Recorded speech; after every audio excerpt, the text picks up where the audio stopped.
between 14 and 19, I spent an awful lot of time meeting new women. I looked about, probably, I looked 20 from the time I was about 14. Right. I looked 30 from the time I was 20.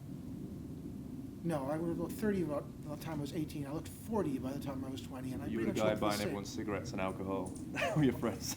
I wasn't asked for identification to do anything. Right. Except perhaps rent a car for decades. Okay.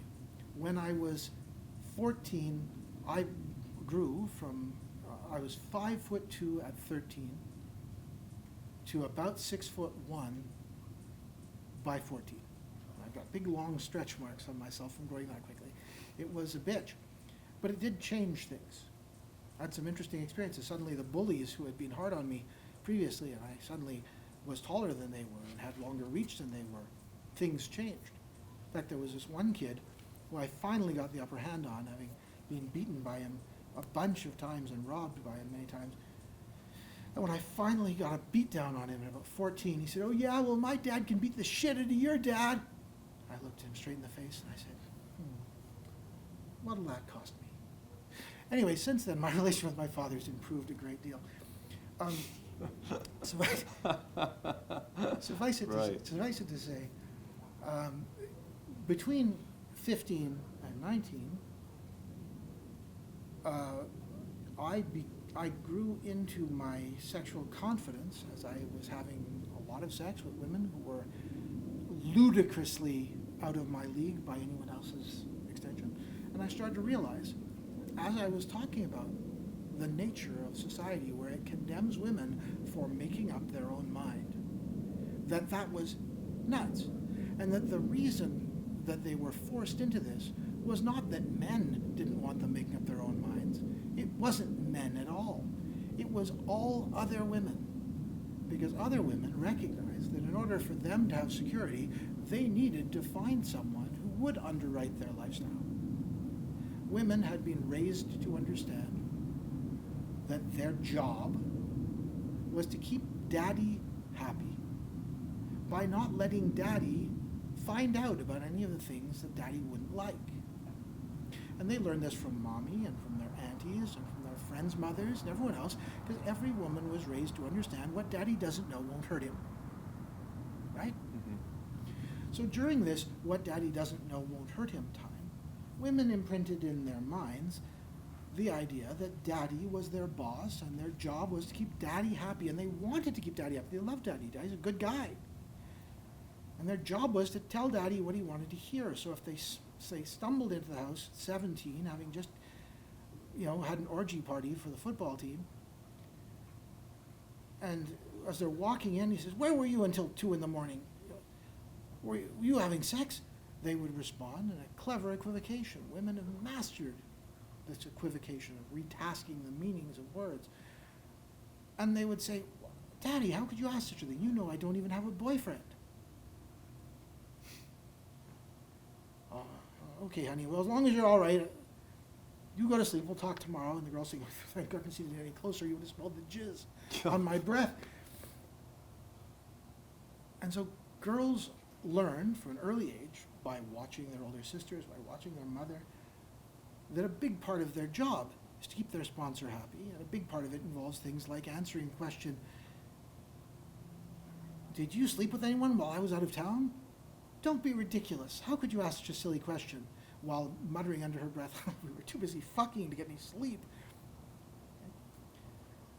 So women learn this mechanism because society insists they have to. They don't even realize it's going on, but they giggle like crazy when you present them with the fact of it.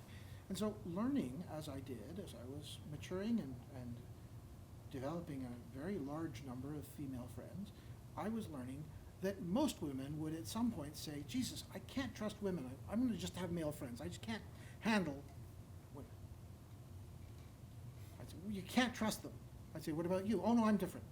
You can trust me." And generally speaking, I found that one can. Women are integrally identical to men except for upbringing as a general rule. The differences come around once a month for a couple of days. A couple of days before ovulation.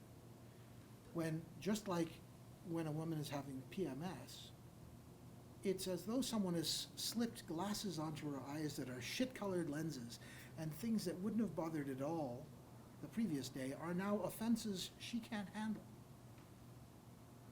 But since she's looking at the world through the same pair of eyes and listening through the same pair of ears, and no one necessarily has told her, if you pay attention to your hormonal chart, you'll realize your hormones are drugs, and they change your perceptions of reality. And so there are going to be some days where things that wouldn't be an issue are suddenly over-the-top important and significant issues, despite the fact that to everyone else in the world, nothing has changed from day to day, merely your perception. And similarly, when a girl is about to ovulate and her brain chemistry says, I need you to flood your chambers with viable sperm so that when I release this egg, there's a good chance it's going to take, and you're going to have a baby. So a girl's brain chemistry changes, and there are a couple of days every month for every woman between menarche and menopause, while she has potential to have children. Her brain chemistry changes, and suddenly she's looking at every guy going, I could do him. I could do him. Ooh, I could do both of them. And if you tell this to girls, they'll laugh like crazy because they all know it's exactly true. And they go, get out of my head! Okay. And generally speaking, because we don't like to talk about this, we as a culture don't like to consider that women actually go into heat once every 28 days for a couple of days while their brain chemistry is suggesting it's now time to become fertilized. Right. So what I discovered during my many years was that on any given day, since there were 2 or 3 days when a girl's brain chemistry was telling her, must harvest sperm. If I went out looking for girls who were looking for a guy like me, a guy who was more than happy to drive the nail into the wood, they didn't need a bigger relationship than that. They didn't need to know much about him. They just needed to know how they felt about him, and more importantly, how he felt about himself. And women have evolved the ability to sense what a man feels about himself, what a man thinks about himself, from a distance. Have you noticed this? A girl can sense whether or not you are for real from a distance. Right. Yeah. Despite the fact I'm fat and furry and balding and old looking, I've never had a hard time hooking up with any kind of woman, because when I look at them with the cavalier confidence of knowing I'm the real deal. Being authentic. Yeah. Okay?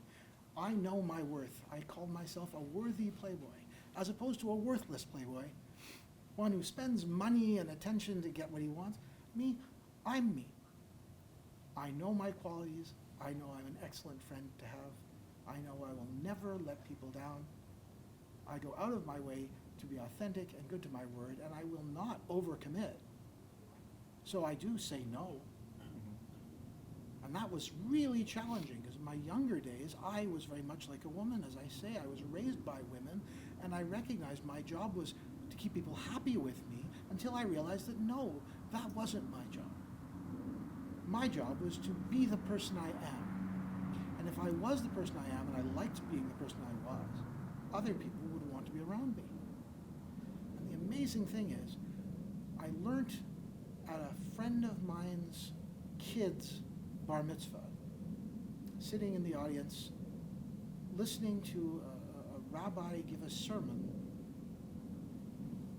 I'm a non-religious person. I was raised Jewish. I am technically Jewish, and I don't mind being Jewish, but I'm not active. And if there's a God, and it's not you, and it's not me, I'm not interested. If it is you, you've got some explaining to do, young man. But other things being equal, I was sitting in this sermon, and I was bored, but I was listening. And the rabbi said an incredibly poignant and important thing that really changed my world. He said, until you learn how to confidently say no, when you say yes, it can't really mean anything. Fireworks went on in my head as I realized the number of times I had said yes because I wanted people to be happy in real time, and overcommitted so that I was eventually going to have to drop the ball because each person's desire from me constituted a ball I had been handed, and I was juggling, full time. Sometimes someone would hand me a ball that was made of crystal, and if it fell to the ground, it would shatter and be useless. Sometimes they would hand me a ball that was made of rubber, and if it dropped, I could pick it back up and keep it going. But I never knew when they handed it to me what it was. And so, like an idiot, because I wanted to please people, I got in the habit of saying yes and taking whatever they handed to me. And the people to whom I actually had an obligation to look out for them, take care of them, be there for them, the friends I'd had, the quality people in my life, they were the ones I would say, well, I'm going to drop this guy's ball, not knowing if it was crystal or rubber, because I can't keep them all, and I've just taken on this new one, which I don't know if it's crystal or rubber, for this person I don't really know, but who I'd like to have like me. And I would rely on the people who had earned my loyalty and my responsibility to forgive me if I dropped one of their crystal balls. And I realized what an asshole I was for doing that, because I was allowing the people who mattered to me effectively not to matter to me, so that I could score points with someone who truly didn't matter to me. Right. So by the time I was about 20, I had worked out a few fundamentals that were important. One, women wanted someone they could trust. And they didn't have very many people in their lives they could trust. Two, they wanted someone who would not judge and condemn them for doing what they'd like to do, and what they wanted to do, and what they needed to do. But most of their female friends, quietly and insidiously, would judge them and condemn them and tell stories on what they had done, because they needed to feel better about themselves, or because they'd all fallen into a trap. The trap said, we need to protect ourselves from sluts, because a slut is like a union scab. Okay? Right, yeah. A slut is giving away something that I must sell in order to keep myself alive. So sluts are the worst people in the world. Mommy, who very likely is a wife, always said, never be a slut. If you give away the milk, no one will buy the cow. Daddy says to his daughters, oh, don't hook up with Gary, he just wants to get into your pants.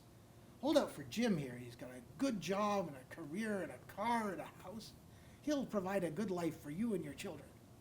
Because don't forget, honey, your mom and we raised you to be a whore, not a slut. Right? That's what Mommy is saying when she says, don't give it away for nothing. If you do, you'll never be able to sell it. Right? So Mommy and Daddy don't realize that they've been programmed so severely into this.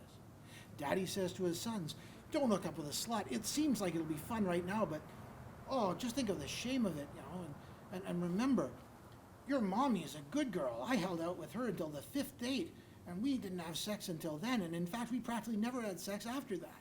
That's how I know she's such a good girl. In fact, the fact that you're blonde with curly hair and I've got dark straight hair, and the squash coach seems to have blonde and curly hair, never occurs to me, because your mom's a good girl. She didn't have sex with me until we had a commitment.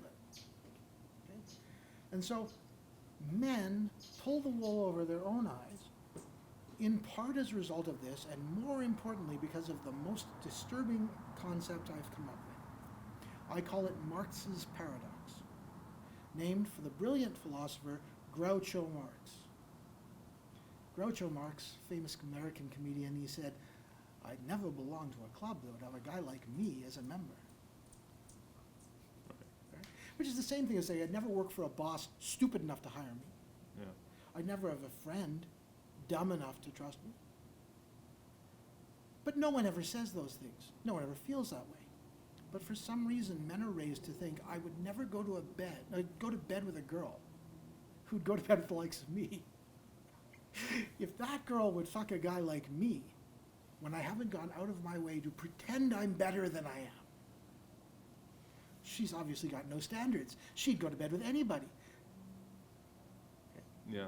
Now this is psychotic. This is men condemning themselves for being as they are, rather than inviting women to get to know them as they are, and then hooking up with the women who like them for who they are. An interesting fact, my relationship with Violet is now 14 years in. Wow. I've never been happier than I am with her. She is my best friend. I would rather spend time with her than anything else. I would rather do things with her. Okay? When I go out and meet new girls, I talk about her all the time. They all want to come back and enjoy her too, and most of them do. And it's wonderful. But how do you, so I mean, because I still want to get into like the transition, segue into like. It's all falling, and you're all Right, come, he's it done all it come so together. many times. He's done it so many times. It's all going to plug right into itself. Okay. The truth is, as a man becomes more comfortable being himself, Yeah. doesn't attempt to pretend he's different than he is. When a man likes himself and respects himself, owns his shit, recognizes all the mistakes of his past, and doesn't hide from them, he doesn't carry them around with him, carrying his shit with him. He processes it, digests it, figures out the value from it, and then leaves the shit behind him. I can't tell you the number of mistakes I made on my road to getting to where I am, but I can certainly tell you, oh yes, I've made plenty, all sorts of bad judgment calls, recognized them, realized what I needed not to do the next time, and taught myself through trial and error. See, a success is the opposite of a failure. And a success is one of a succession of successive successes, each one succeeding the last. Okay? Mm-hmm. It doesn't matter whether the result you get is a positive or negative one. So long as you use it as a stepping stone to the next one, it's a success. Failure only exists when you have no potential for a further success. In other words, the only way to fail is not to take an attempt. Yeah, I agree. So to become successful, one needs to have taken a lot of steps, made a lot of attempts. You become full of successes, because literally the word success, the original meaning of success, is just result or outcome. A success is the outcome of your attempt. So as I made lots of attempts and paid attention and looked around circumspectly and introspectively and considered what was going on, I started to realize the more authentic I was, the less posturing I was, the more self-comfortable I was, the more compellingly attractive I became to women and to men too. In fact, I worked it out that there are 3 fundamental traits that all heterosexual women desperately crave in a masculine partner. Even lesbian women crave this in a lesbian partner if they're more feminine. Okay? They talk about yin-yang polarities. It's a very simple thing. Every woman on earth craves, every feminine person, even gay men, every feminine person craves a masculine counterpart who loves and respects himself. Okay? Loves and respects the person they are, knows how they got there. They're comfortable with both their strengths and aware of and prepared to deal with their weaknesses. They've found ways to work around them. Okay? So, first of the 3 things, confident masculine presence who loves and respects himself and knows who he is and is good with that. Okay? Second thing is, they must love and appreciate women as women. They must appreciate the differences between men and women and not hold them against women, not condemn women for not being like men. Women are like women as they should be. Third thing is, they must be comfortable enough and confident enough in themselves to lead themselves and whomever else wishes to join along on adventures that those women would enjoy. So when a person loves and respects himself, knows who he is, who he wants to be, the ways in which to change from being who he is now to who he'd like to be. He's comfortable and composed and likes himself.